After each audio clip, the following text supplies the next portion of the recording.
Ah, c'est ça. Ça, qu'est-ce que c'est? Eh bien, c'est un clérodendron bungi. Alors, des clérodendrons, dans le monde, il y en a environ 400 espèces. On connaît notamment l'arbre de la chance, le clérodendron trichotomum. Ici, on va parler surtout du clérodendron bungi ou clérodendron de Bung. Ses atouts sont assez nombreux. Une pousse très rapide, une superbe floraison arrivant assez tardivement, c'est-à-dire entre août et octobre environ, suivie de près par une profusion de petites baies noires bleutées très décoratives. Ces fleurs vont attirer une foule d'insectes, notamment beaucoup de papillons. Au niveau encore de ses atouts, eh bien, on peut dire que c'est un arbuste qui finalement s'accommode de beaucoup de choses. Au niveau de la terre, du moment que cette terre est assez riche, n'oublions pas que ça pousse assez rapidement, eh bien, si la terre n'est ni trop humide, ni trop sèche, eh bien, ça va pousser tout seul. Il y a néanmoins quelques petits inconvénients qui peuvent se révéler des atouts.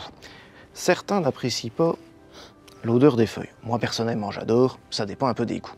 Deuxième petit inconvénient qui, pour ma part en tout cas, est plutôt à une qualité, eh bien, vous voyez ici que ça drageonne très fort, et ce, dès son plus jeune âge, même ici carrément dans le pot. Alors c'est parfois un peu envahissant, certes, mais surtout, si vous voulez coloniser rapidement une grande partie de votre jardin, eh bien, c'est une bonne plante.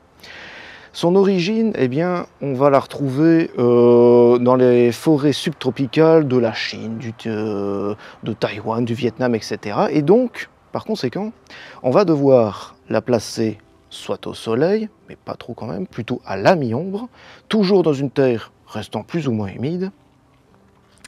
Et surtout, il faudra penser à la température. En fait, c'est plus ou moins bien rustique. Je vais expliquer qu'est-ce qui se passe. Vers moins 10 degrés, les pousses sont grillées. Pas de panique, la souche va résister à moins 15 degrés. Si vos hivers ne sont pas si rudes que ça, moins 15 degrés ça va, ou alors vous pouvez mettre un petit paillage au pied ou carrément le cultiver en pot. Mais si vous l'avez mis en pleine terre, et qu'il y a un fort coup de gel en hiver, on va dire moins 10, eh bien hop, les pousses vont être abîmées. Pas de panique cependant, car les fleurs arrivent sur du bois de l'année.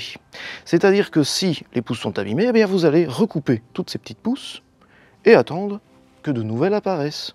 Et ça va pousser justement très rapidement jusqu'à former après des fleurs.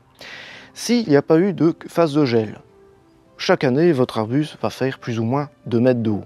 Si vous l'avez taillé fortement, parce que justement il y a eu du gel fortement en début de saison, eh bien l'arbuste va être un petit peu plus petit, 1 mètre, 1 mètre 20. Alors ici, vous avez le clérodendron bungi, le simple, l'espèce botanique.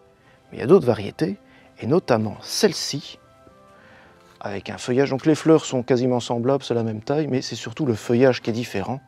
Ici, marginé de couleur crème, c'est la variété Pink Diamond.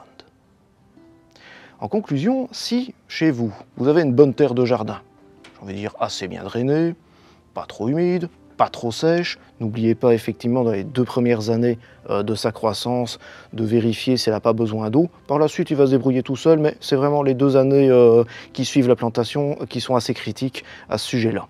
Surtout si vous le mettez en pot, là il faudra lui mettre de l'eau tout le temps quand il fait sec. Eh bien, si vous avez tout ça dans votre jardin, eh bien le clérodendron bungi est l'un des meilleurs arbustes à adopter.